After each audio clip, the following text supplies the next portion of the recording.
Welcome my dudes to a casted game of Age of Empires 4, and we are here with round 2 of the Road to Wololo June monthly finals, and this is a best of 5 between HuT and Vortix. The score is currently 2-0 in favour of Vortix, so this is match point for Vortix. So, spawning in the north side of the map, in the colour blue, we have Vortix, who's going to be playing the Holy Roman Empire for us. Whereas in the south side of the map, in the colour red, we have HuT, who's going to be playing the Rus for us. And we are on the map 4 Lakes. This is a custom created map, especially for this tournament. And I absolutely love this map. And this is going to be a pretty good map, especially for the Rus. Because the Rus, their fishing ships don't have to return to the dock to drop off resources. And look how far away these fish are. This is going to be an incredible bonus for the Rus, as they don't have to travel this massive distance. So I like that a lot. I love this Civ pick. The Holy Roman Empire, I do think this is also a good pick. The naval is not going to be as much of a big deal, but Vortix is still going to go for those fishing ships. But Vortix is definitely going to have to do something about HuT's economy. He's definitely not going to want him to go sort of into the mid game, because at that point HuT's fishing economy is going to be absolutely booming away. We can see HuT doing a great job here with the wolves. You can see here Vortix doing a very good job with his side of the deer. So we got one deer patch here, one deer patch here, and then 2 on HuT's side as well. So HuT's already got both of his deer patches.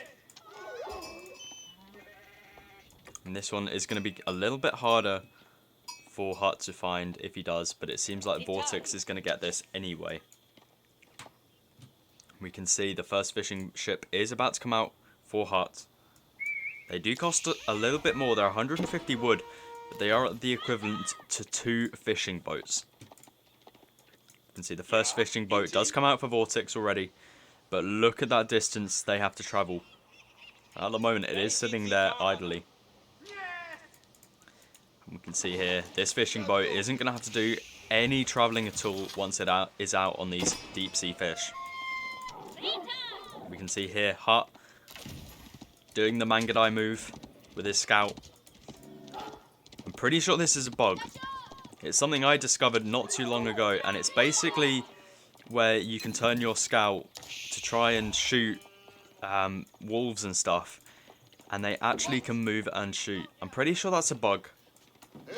I wouldn't see why that would be intentional. Definitely interesting right there. We see the second fishing boat for HuT almost coming out.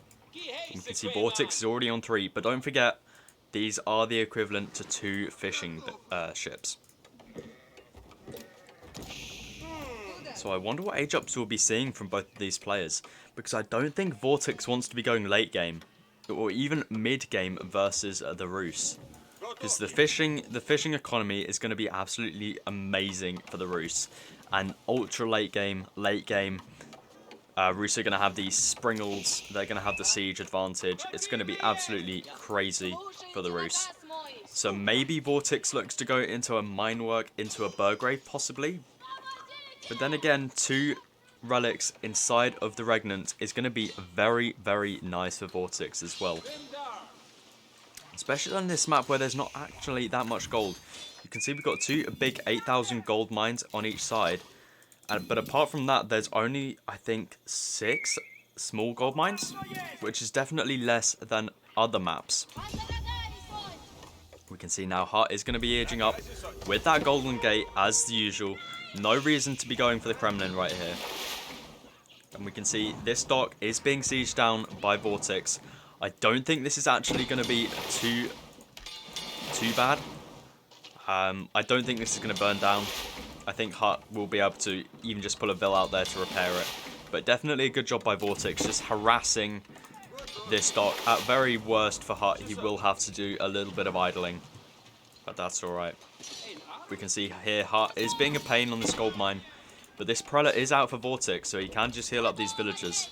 And we do see the Archon Chapel now coming down for Vortix. He's aging this up with 6 villagers. That is a lot of vills to be aging up the Archon Chapel with. We can see it's not the best Archon Chapel. It gets the gold, it gets the wood, it gets the sheep. It might even get the berries.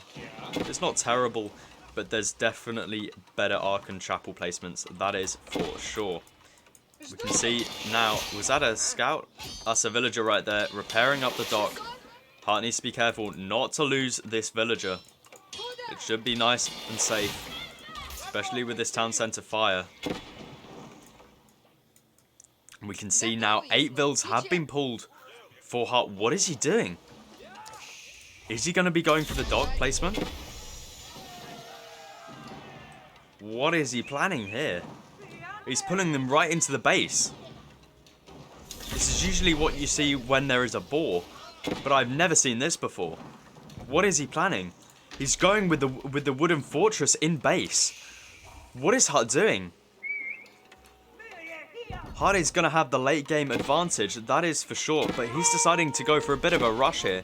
Now, making this outpost with 8 villagers, he is going to be losing vills here. First vill going down. Second vill going down. HuT is already 2 vills down.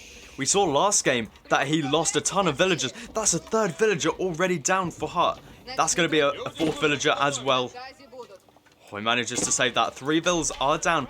But what an absolutely amazing wooden fortress placement. He's going to be able to get castle turrets as well. And this means I think he should be in range of these villagers over here. Vortix is going to be able to move these sheep, but very nice placement right there. But is it worth the cost of 3 villagers? I'm not sure. HuT does have the advantage in terms of fishing economy. That is for sure. But we can see now HuT going for that another wooden fortress on the gold here. This gold has been denied. This gold has been denied. But we can see Vortix now pulling some villagers to try and stab these villagers. HuT needs to be careful. That's going to be another villager going down if he's not careful. Is this wooden fortress going to be going up?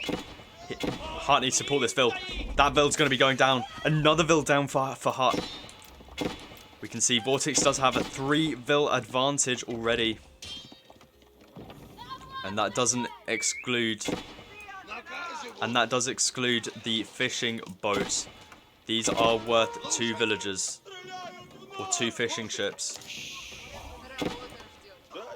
We can see now Vortix is now tower rushing HuT. This is a double tower rush right here. More villagers are going to be going down here for HuT. HuT, you have lost so many villagers already. Vortix now has a 7 villager lead. But then again, Vortix is denied from both golds. But he can very easily move out onto this gold mine over here. And we see that he's planning on doing that right now. So I wonder if HuT has planned about this and thought maybe he's going to put an outpost over there as well.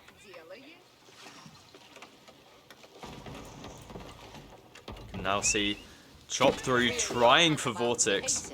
And another vill is going to be going down here if HuT is not careful. This dock is going to be going down if HuT's not careful. But that's alright. To be honest, HuT hasn't been making many fishing boats. This is going to be a real all-in. And what is HuT doing? He sacrifices like 3 villagers right there. Look at the vill advantage for Vortix right now. He's got a... What's that?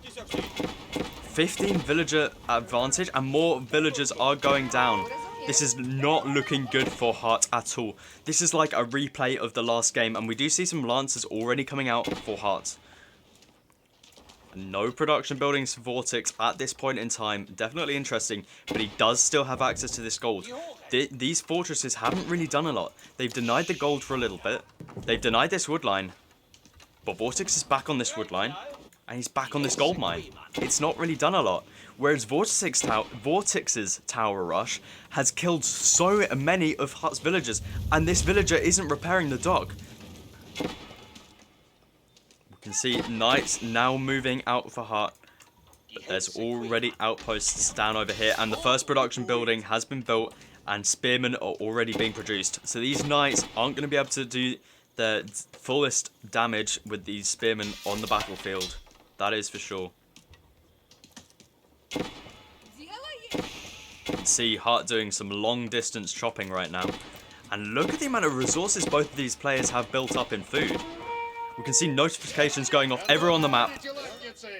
Another build going down there for Vortix this time. But look at this fishing economy for Vortix. This is definitely bigger than HuT's at this point. That is for sure. You can see Vortix mining some gold, stone here, sorry. Probably for some arrow slits and some fortifications like we do see over here. That is 8 idle vills right now for HuT. This is very efficient for Vortix. Vortix has the villager lead right now. He's only got 5 idols. HuT has 8. And we can see the fishing boat is now going down for Vortix, but he's got the emergency repairs. He is able to keep this alive. These 2 knights are not going to be able to take down this dock. And we can see now Vortix is going to be aging up. He's going to be going with the regnants. Very surprising here. I would have loved to have seen a Burgrave, especially in the position Vortix is in right now. And we can also see HuT is aging up as well with the Abbey of the Trinity. We're going to have to see who is able to pick up the relics first. I reckon it will be Vortix. He's going to be able to secure himself at least 2 relics. But is he going to be able to snag more? Because this Abbey of the Trinity is a whole landmark. And if HuT is not able to grab the relics on the map, then this is going to be an absolute wasted landmark. You can see lots of builds on this gold still. These wooden fortresses not really doing a whole lot. You can see Vortix doing some odd chopping right there. Where do we see that? We see Vortix has already aged up. Where are these guys off to? Uh-oh. Uh-oh, HuT. HuT did get very unlucky here with 2 forward wood lines. And it does seem like, I hear typing in chat, I think that's going to be a good game. Good game does get called. And Vortix makes it through to round 3 of the Road to Wololo June monthly finals. I hope you guys did enjoy this. If you did, please do feel free to leave a like. And I'll catch you guys in the next one.